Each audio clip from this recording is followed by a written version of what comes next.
অনুমতি পাওয়ার পর মতিঝিলে জড়ো হতে গিয়ে বেলা 11টার দিকে পুলিশের সঙ্গে প্রথম সংঘর্ষে জড়িয়ে পড়ে হেফাজতে ইসলামের কর্মীরা। এর কিছুক্ষণ পর শাপলা চত্বর থেকে বাইতুল মোকাররমের দিকে যাওয়ার পথে দৈনিক বাংলার মোড়ে পুলিশের ব্যারিকেড ভাঙে আন্দোলনকারীরা।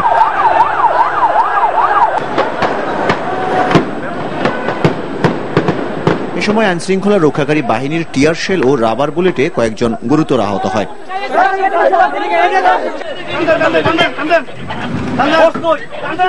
এ খবর ছড়িয়ে পড়লে হেফাজতের সমর্থকরা বাইতুল মোকাররমের সামনে এসে জড়ো হয়ে বিক্ষোভ করতে থাকে। রাজধানীর প্রবেশ পথগুলো থেকে নেতাকর্মীরা তাদের সাথে যোগ দিলে উত্তেজনা বেড়ে যায়। পরিস্থিতি নিয়ন্ত্রণে আনতে পুলিশ কয়েক রাউন্ড টিয়ার শেল ছুড়লে হেফাজতের কর্মীরা মারমুখী হয়ে ওঠে। জবাবে মুহুর্মুহু টিয়ার শেল ও রাবার বুলেট ছোড়ে পুলিশ।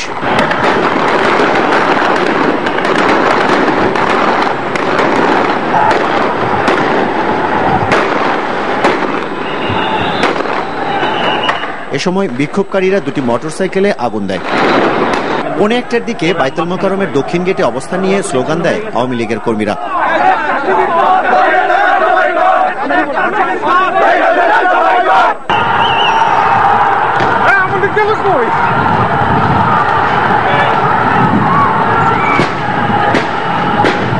কিছুক্ষণ পরই রাজুক ভবন, দিলখুশা ও গোলাপশাহ মাজারের দিক থেকে হেফাজতের কয়েক হাজার কর্মী আওয়ামী লীগের কেন্দ্রীয় কার্যালয়ে হামলার চেষ্টা করে। জবাবে কয়েকশো রাউন্ড টিয়ার শেল ও রাবার বুলেট ছোড়ে পুলিশ। এ সময় দুপক্ষের মধ্যে ধাওয়া পাল্টা ধাওয়া হয়।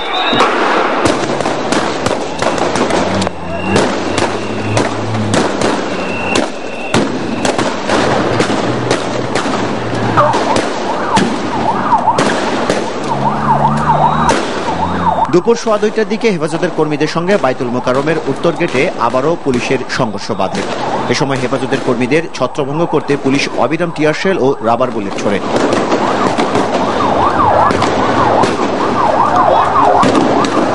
এতে হেফাজত কর্মীরা পিছু হটে যায়। তবে কিছুক্ষণ পরই আবারও তারা সংগঠিত হয়ে পুলিশের দিকে ইট পাটকেল ছুড়তে থাকে।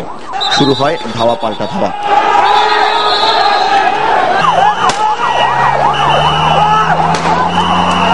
সংঘর্ষ চলাকালে বেশ কয়েকজন হেফাজত কর্মী আহত হয়। এরপর থেকে সন্ধ্যা পর্যন্ত থেমে থেমে সংঘর্ষ চলতে থাকে।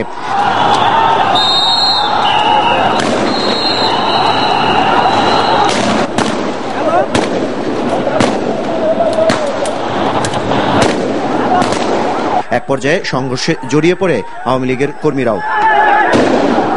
বিকেল 3টার দিকে পুরোনো পল্টনে কমিউনিস্ট পার্টির অফিস মুক্তি ভবনের সামনে আগুন দেয় অবরোধকারীরা।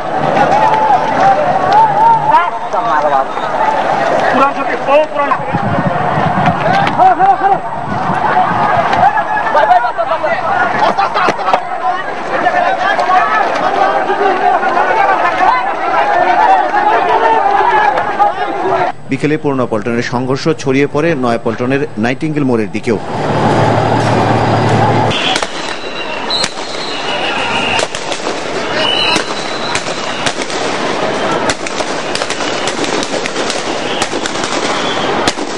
পুরো এলাকায় থমথমে পরিস্থিতি বিরাজ করছে।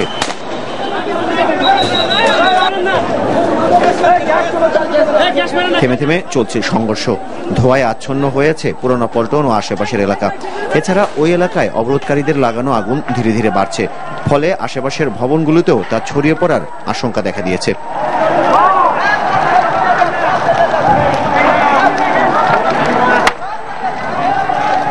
আহমেদ সাগর, এনটিভি নিউজ।